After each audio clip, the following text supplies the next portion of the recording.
बातें करते हम खेतों की और उसके रखवाली की, बाग बगीचा फल फूलों और फसलों की हरियाली की। हम बीजों की बातें करते उत्तम जल संसाधन की, हम तकनीकी बातें करते फसलों के उत्पादन की। हर किसान का सपना सच हो जीवन सुखद बनाने को, गाँव-गाँव के हर आंगन का प्यारा सा ये दर्शन। कृषि दर्शन, कृषि दर्शन, कृषि दर्शन, कृषि दर्शन, कृषि दर्शन, कृषि दर्शन, कृषि दर्शन, कृषि दर्शन। किसान भाई बहन मन नमस्कार जोहार। कृषि दर्शन कार्यक्रम में रोरमन के बहुत बहुत स्वागत है। किसान भाई बहन मन जैसन के रोरमन जानीला कि हर हफ्ता हम रोरमन ले नवा और बेस जानकारी लेके आवेला, उसने में से आज खास जानकारी लेके आई। मगर जानकारी लेवे कर आगे चलू हमारे देखा थी कृषि समाचार।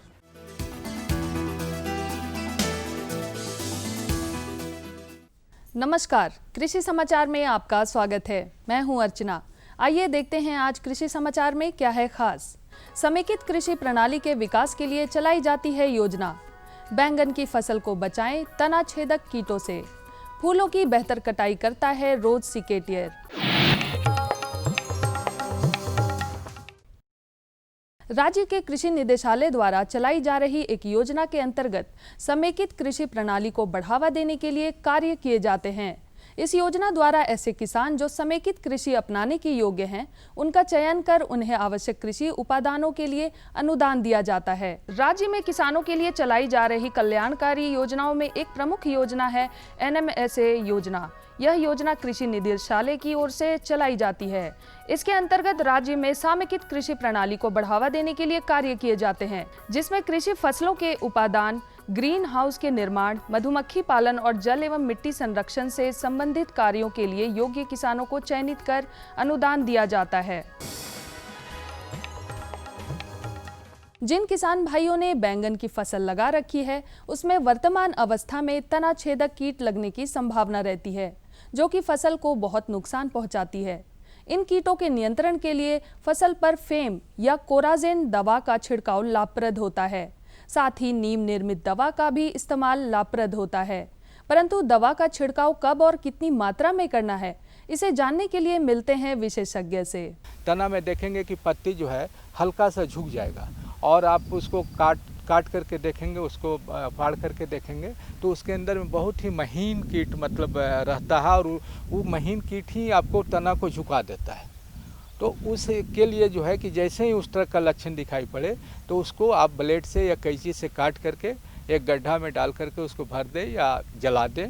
उसके बाद जो है आप रासायनिक दवा में जो है फेम है, कोराजेन है, जो 0.3 ml मतलब 1 ml दवा जो है 3 लीटर पानी में मिला करके छिड़काव करें। बारी बारी से कभी कोराजेन करें, कभी फेम करें। बरसात का समय चल रहा है। इन दिनों में जो किसान भाई परवल की फसल लगाना चाहते हैं, वे बेहतर उत्पादन के लिए उन्नत प्रभेदों का चयन करें। परवल की स्वर्ण अलौकिक और स्वर्ण रेखा नामक प्रभेद अच्छा उत्पादन देने में सक्षम है। स्वर्ण रेखा और स्वर्ण अलौकिक ये परवल के प्रभेदों में बेहतर माने जाते हैं। वर्तमान समय में इनकी बुआई की जा सकती है। 1 हेक्टेयर भूमि में 8 से 10 किलोग्राम की दर से बीजों की बुआई कर और उचित कृषि कार्यों को करके 150 से 200 क्विंटल तक परवल की उपज पाई जा सकती है। बोदी की फसल में पत्तों पर यदि सफेद पाउडर जैसा जमा दिखाई दे तो संभव है कि ये पाउडरी मिल्ड्यू रोग के लक्षण है। इस रोग के लग जाने की स्थिति में पौधों की बढ़वार कम हो जाती है और किसान भाइयों को नुकसान उठाना पड़ता है। इसलिए यथासंभव शीघ्र उपाय करना चाहिए। बोदी की फसल में पाउडरी मिल्ड्यू के नियंत्रण के लिए बेविस्टीन दवा 2 मिलीलीटर प्रति लीटर के हिसाब से पानी में मिलाकर छिड़काव करना चाहिए। किसान भाई, अगर आपके खेत में जो है आपके पौध पे जो है पाउडरी मिल्ड्यू का लक्षण दिखाई देता है तो उसके लिए जो है बेविस्टीन एक दवा है, उसको जो है 2 ग्राम दवा को 1 लीटर पानी में घोल करके और उसका अगर 1 से 2 बार छिड़काव करते हैं तो आप जो है इससे नियंत्रण पा सकते हैं।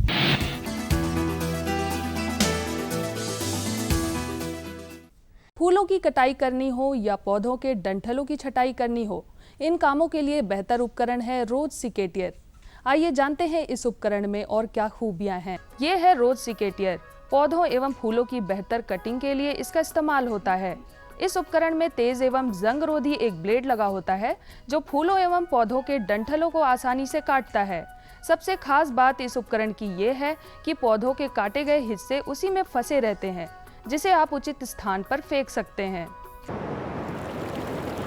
और अब एक नज़र राज्य के कुछ प्रमुख शहरों के मौसम के मिजाज पर।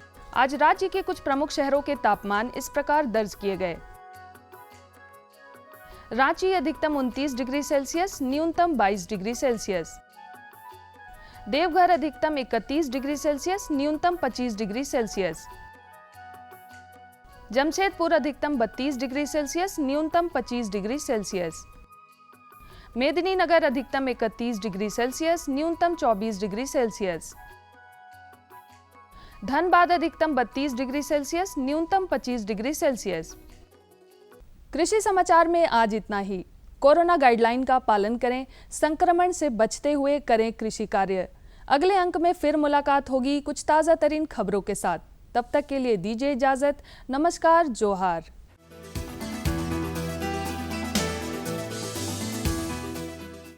कृषि समाचार में किसान भाई बहन में रौरमन देखली कि तकनीक कर बारे में, उपकरण कर बारे में, मौसम कर हाल कर बारे में एखन बेरा हो जाए है एक छोटा सा विराम के।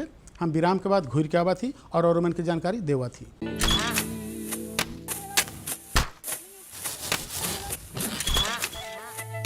भारत एक कृषि प्रधान देश है। भारतीय अर्थव्यवस्था में कृषि एक मुख्य स्तंभ की तरह है और हमारे किसान अन्नदाता। लेकिन कभी कभी प्रकृति के सख्त तेवर के कारण हमारे किसानों को उचित कृषि उत्पाद हासिल नहीं हो पाता। ऐसी स्थिति में उन्हें सुरक्षित रखने के लिए प्रधानमंत्री फसल बीमा योजना प्रदान की गई है। प्रधानमंत्री फसल बीमा योजना को किसानों तक पहुंचाना और उन्हें लाभान्वित करने का काम बैंक और राज्य स्तरीय बैंकर समितियां यानी SLBC की हैं। इनमें सार्वजनिक और निजी वाणिज्यिक बैंक के अलावा क्षेत्रीय, ग्रामीण, सहकारी बैंक के साथ साथ कई प्राथमिक कृषि सहकारी ऋण समितियों को भी शामिल किया गया है। इस योजना का लाभ उठाने के लिए किसानों का नामांकन जरूरी है। इस समय 540 बैंक की 1.5 लाख शाखाओं के द्वारा किसानों का नामांकन किया जा रहा है। प्रधानमंत्री फसल बीमा योजना एक कारगर उपाय है। यह हमारे लिए सुरक्षा कवच की तरह है। फसल अगर बर्बाद भी हुई तो भी हमें मुआवजा मिल जाता है। जमीनी स्तर पर की गई समीक्षा और अध्ययन के आधार पर कृषि मंत्रालय भारत सरकार की योजना प्रधानमंत्री फसल बीमा योजना में कई बदलाव किए गए हैं। इस बदलाव के कारण किसानों की समस्याओं का निदान कर उन्हें और सशक्त बनाया जा सकेगा। इसके अलावा SLBC और बैंकों के कार्यों और भूमिकाओं को और अधिक विस्तृत किया गया है। इसके अंतर्गत प्रधानमंत्री फसल बीमा योजना में किसानों का नामांकन अब उनकी इच्छा पर निर्भर है। वो नामांकन के लिए स्वतंत्र हैं। योजना के बेहतर कार्यान्वयन के लिए बैंकों के कार्यों में किसान अकाउंट के दावे का निपटान, ऋणी किसानों का प्रीमियम काटना और गैर ऋणी किसानों से प्रीमियम जमा करवाकर बीमा कंपनी को भेजना, राष्ट्रीय फसल बीमा पोर्टल पर किसानों के विवरण की अपलोडिंग, फसल हानि की समीक्षा को सुनिश्चित करना और किसानों की फसल हानि की सूचना बीमा कंपनी तक पहुंचाने का काम भी बैंकों के द्वारा ही किया जाएगा। इसी प्रकार योजना को क्रियान्वित करने वाले बैंक योजना से संबंधित विशेष जागरूकता अभियान को समय समय पर ऋणी और गैर ऋणी किसानों के लिए आयोजित करेंगे। ऋणी किसानों को योजना में भाग लेने के लिए उन्हें कॉल या SMS के द्वारा भी संपर्क और सूचित किया जाएगा।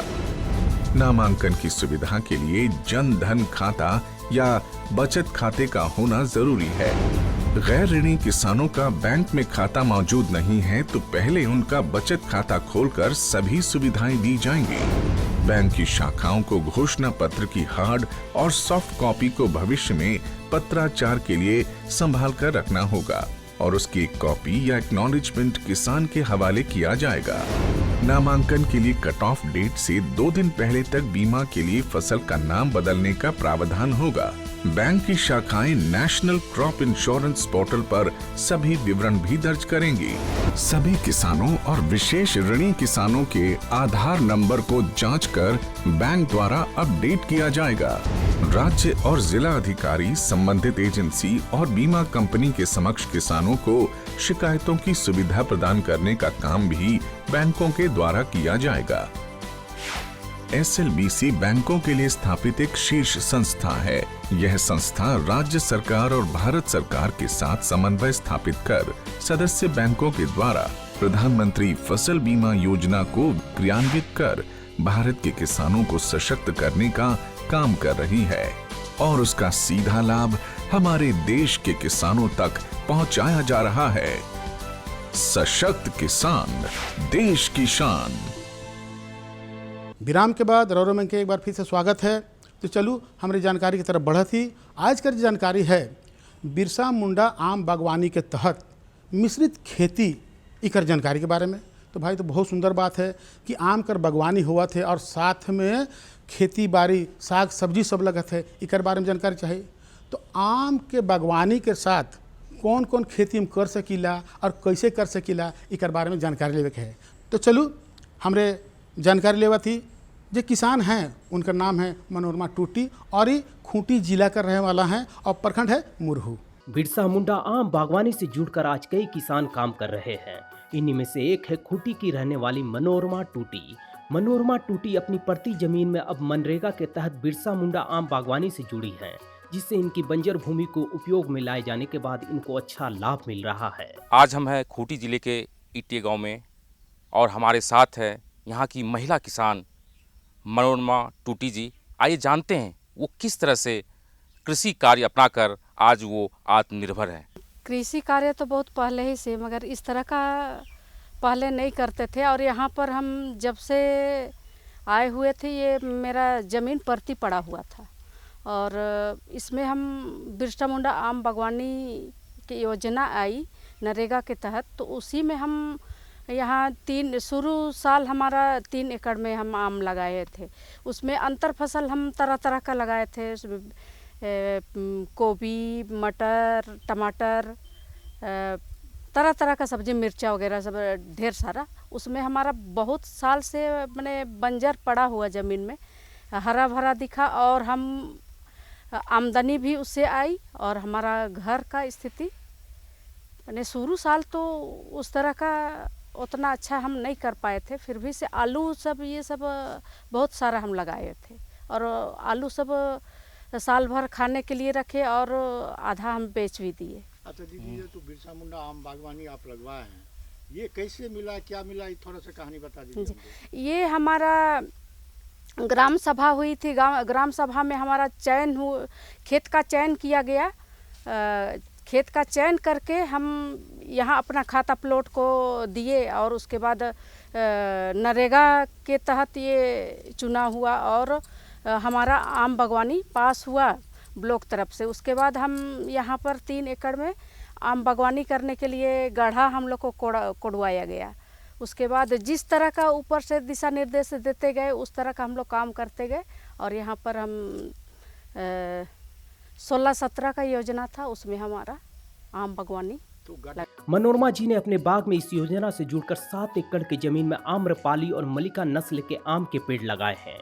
इस योजना से जुड़ने के बाद इन्हें अच्छा लाभ मिल रहा है। मनोरमा को न सिर्फ आम बागवानी से जोड़ा गया है बल्कि इसके साथ इन्हें बांस लगाने की राशि भी मुहैया कराई गई है ताकि इनके पौधों को सुरक्षित रखा जा सके। लीड्स के भाई लोग जब हम लोग को हमारे गांव में आए थे तो वो लोग ऐसे योजना है कह के वो लोग बताए थे और हमारे उन लोग का कहने के अनुसार हम लोग बैठक में इस बात को रखे और यहाँ इस खेत का चयन किए और यहाँ हमारा बहुत माने पहले से इसमें हम लोग खेती ही नहीं करते, परती पड़ी हुई थी। यहाँ देखा कि 4 दीवारी चारों तरफ है, उसमें किनका सहयोग मिला आपको?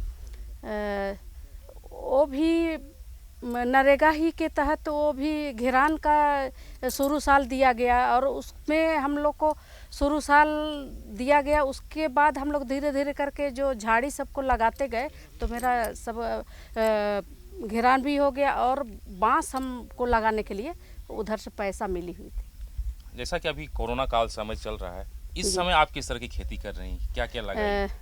कोरोना के चलते ही हम इस बार पने इस बरसात का खेती हम नहीं कर पाए, यहाँ पर अंतर फसल नहीं कर पाए। लेकिन और क्या क्या खेती करते हैं आप? धान, मड़ुआ, उड़द, ये सब सारा चीज़ हम लोग ये करते हैं। कितना आमदनी हो जाती है? जो धान मड़ुआ में धान तो हम लोग घरे का साल भर खाने के लिए हम लोग का हो जाता है और थोड़ा बहुत हम लोग का बेचने के लिए भी हो जाता है। एक महिला के रूप में मनोरमा टूटी को घर परिवार की जिम्मेदारी समान रूप से संभालनी पड़ती है, लेकिन इसमें उनका परिवार भी उन्हें भरपूर सहयोग करता है। परिवार के सहयोग से ही आज वे आगे बढ़ रही हैं। अच्छा, खेती बाड़ी में आप कब से जुड़े हैं और इसमें क्या क्या काम करते हैं आप? खेती बाड़ी में हम बहुत पहले से ही हैं, पर यहाँ लीड्स के स्टाफ से जब संपर्क हुई तो हमने बहुत कुछ सीखा, जिसमें आपको जैविक खेती के बारे में, पशुपालन के बारे में, उसको टीकाकरण के बारे में वहाँ ट्रेनिंग हर हमेशा मिलती थी और हम लोग उसको अप्लाई किए और करते थे। जैसे कि केचुआ खाद बनाना, वो सब भी हम लोग को प्रशिक्षण मिला। पहले मैं खेती करती थी, इनके और दूसरे जो ज़मीन है वहाँ पे खेती करती थी, लेकिन वो पारंपरिक तरीके से और ख़ास करके अभी जो प्रचलन चला डीएपी और यूरिया का अत्यधिक मात्रा में डाला जाता था, तो हम लोगों ने उसका प्रैक्टिकल करके दिखाया कि यदि आप जैविक खेती करते हैं और आपका केमिकल खेती करते हैं तो क्या फ़र्क है। तो उन्होंने काफ़ी बढ़ चढ़ के हिस्सा लिया और सबसे पहले अपना खेत में लगाया। उसके बाद कम्युनिटी रिसोर्स पर्सन के रूप में उभर के आई और फिर और किसानों को ट्रेनिंग देना शुरू की और किसानों को बुला के अपने यहाँ पर विजिट करवाई। तो इस तरह से उनके जीवन में सबसे पहला प्रभाव पड़ा और वही प्रभाव फिर गांव के लोगों में पड़ने लगा। मनोरमा आज जिस तरह से कार्य कर रही है, उससे दूसरे किसान भाई प्रेरणा लेकर इस कार्य से जुड़ सकते हैं और अपने घर परिवार वाले के साथ रहकर इस रोजगार को अवसर के रूप में बदल सकते हैं। खेती के अलावा आप क्या क्या करती हैं? खेती के अलावा हम लोग अभी इस बार से शुरू किए हैं। पहले से भी मछली उत्पादन तो कर ही रहे थे, इस बार से हम लोग मछली का बीज उत्पादन करना शुरू कर दिए हैं। और इसमें पशुपालन में भी हम लोग मुर्गी पालन, बकरी पालन सब करते हैं।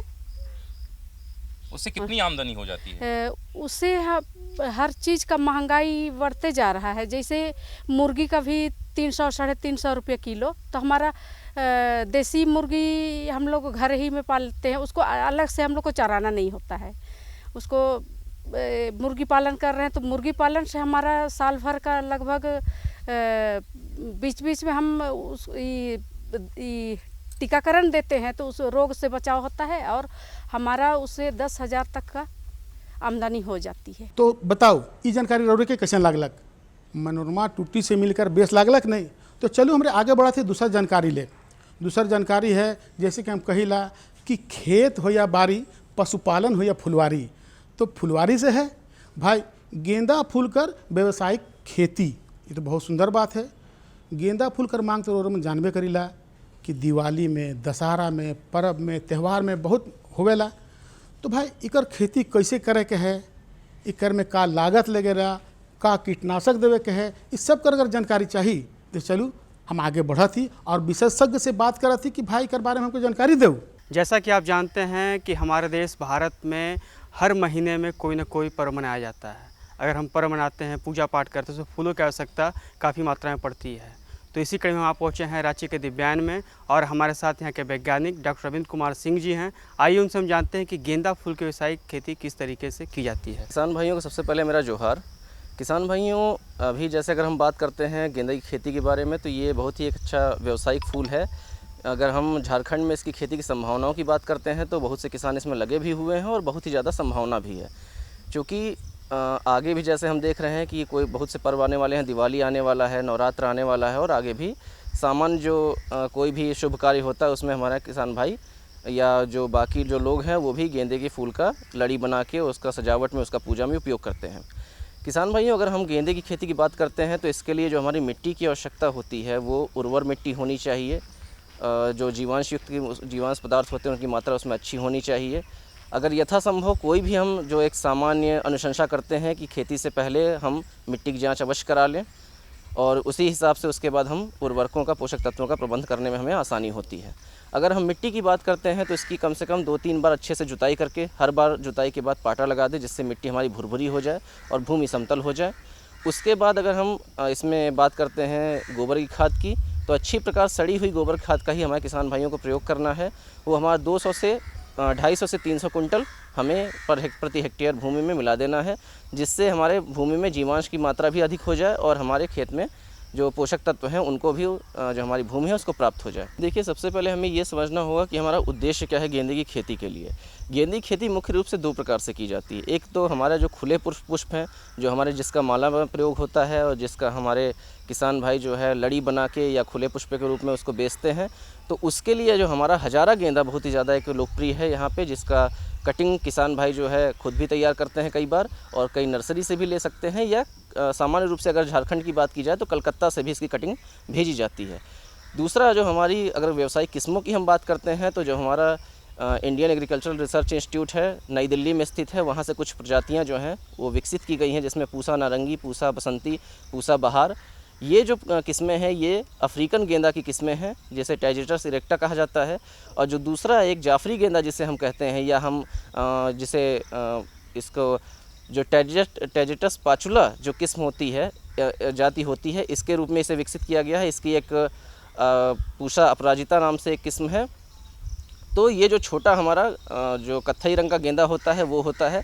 तो ये जो किस्में होती हैं, जो हमने किस्मों का नाम बताया, ये तो सामान्य रूप से हमारी गमले में लगाने के लिए या सजावट के रूप में हम इसका प्रयोग करते हैं। किसान भाई जो खुले पुष्पों के रूप में जिसको लगाते हैं वो हजारा गेंदा होता है।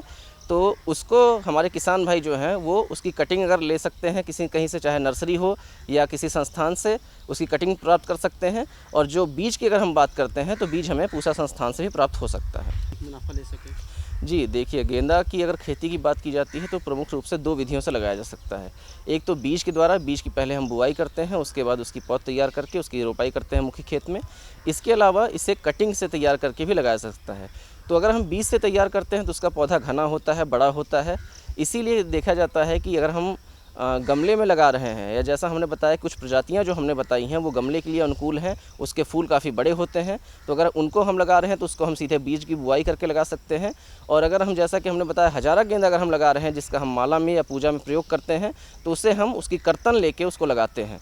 अगर हम बीज से लगा रहे हैं गेंदा के पौधे को, तो उसके लिए हमें क्या करना होगा कि 3 गुणे 1 मीटर की हमें किसी ऊंचे स्थान पे क्यारी बनानी होगी। ये ध्यान रखना होगा कि क्यारी ऐसी जगह पे बनाए जहाँ पे जल जमाव की स्थिति ना पैदा होती हो और थोड़ी ऊंची हो। उसकी भूमि ज़रूर उर्वर होनी चाहिए। अच्छी भूमि में उसकी क्यारी बनाएं और कम से कम 15 सेंटीमीटर ऊंची, जैसा कि अभी हम देख रहे हैं कि हमारा बरसात का मौसम है तो उसमें जल निकास की भी सुविधा होनी चाहिए। अगर ऊँची भूमि पर नहीं बनाते हैं तो जल जमाव की स्थिति हो सकती है। इसमें जो भूमि हम तैयार करेंगे उसकी अच्छे प्रकार से उसकी गुड़ाई कर दें फावड़े से, और उसके बाद उसमें कम से कम 10 किलो गोबर की खाद, सड़ी गोबर की खाद प्रति वर्ग मीटर क्षेत्रफल के हिसाब से उसमें मिला देते हैं। और फिर उसमें जो हम बीज लगाते हैं वो कतारों में लगाते हैं। कम से कम 5 से 6 सेंटीमीटर की दूरी पे लकड़ी से उसकी पतली डंडी से कतार बना देते हैं। उसमें बीजों को बुआई कर देते हैं और फिर एकदम भुरभुरी जो हमारी गोबर की खाद होती है या कंपोस्ट खाद होती है उससे उसको ढक देते हैं। इसके बाद हमें जो कोई अगर हमारे पास पुआल है या घास फूस है उससे हमको ढक देना होता है। ये हमें ध्यान देने की आवश्यकता होती है कि जो हम बुआई कर रहे हैं बीजों की वो बहुत ज़्यादा सघन न करें, नहीं तो जो हमारा नर्सरी तैयार होती है उसका स्वास्थ्य अच्छा नहीं होता है। अगर हम बुआई कर चुके हैं तो लगभग 25 से 30 दिन बाद हमारी पौध उसकी तैयार हो जाती है और रोपाई योग्य हो जाती है। तो इसमें ध्यान देने की बात ये होती है, अगर हम दिनों की बात करते हैं तो लगभग 25 से 30 दिन लगते हैं। अगर किसान भाई पौध को देख के अंदाज़ा लगाना चाहते हैं कि वो पौध हमारी रोपाई योग्य हुई है कि नहीं, तो ये हमें ध्यान देने की आवश्यकता होती है कि जैसी जो पौधे विकसित पौधे होते हैं उसमें गेंदे की पत्तियां हमारी दिखती हैं, तो जब वही एकदम वैसा ही आकार हमारी कम से कम 4 पत्तियां ले ले तो जो हमारी अवस्था होती है वो रोपाई योग्य हो जाती है। देखिए, अगर हम जैसा बताया कि इसको 2 विधियों से लगाया जा सकता है, एक बीज विधि है और एक दूसरा कर्तन विधि है। समय की बात कर रहे हैं, महीने की बात कर तो रहे हैं, समय की ही बात हम बता रहे हैं कि अगर आप बीज की बुआई करने से लगाना चाह रहे हैं तो आप अगस्त माह के अंतिम में शुरू कर दें या मध्य सितंबर से भी इसका कार्य शुरू कर सकते हैं, बुआई का कार्य।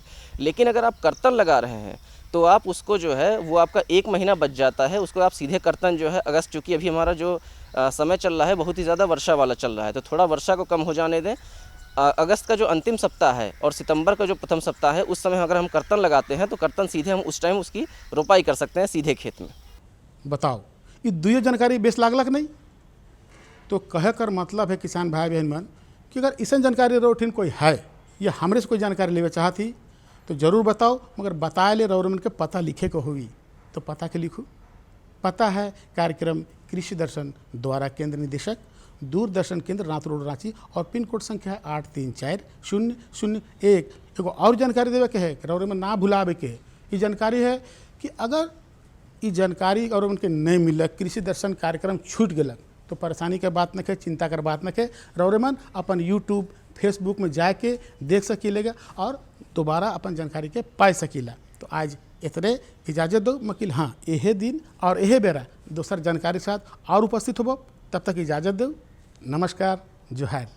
हम बीजों की बातें करते उत्तम जल संसाधन की, हम तकनीकी बातें करते फसलों के उत्पादन की। हर किसान का सपना सच हो जीवन सुखद बनाने को, गाँव-गाँव के हर आंगन का प्यारा सा ही दर्शन। कृषि दर्शन, कृषि दर्शन, कृषि दर्शन, कृषि दर्शन, कृषि दर्शन, कृषि दर्शन, कृषि दर्शन, कृषि दर्शन।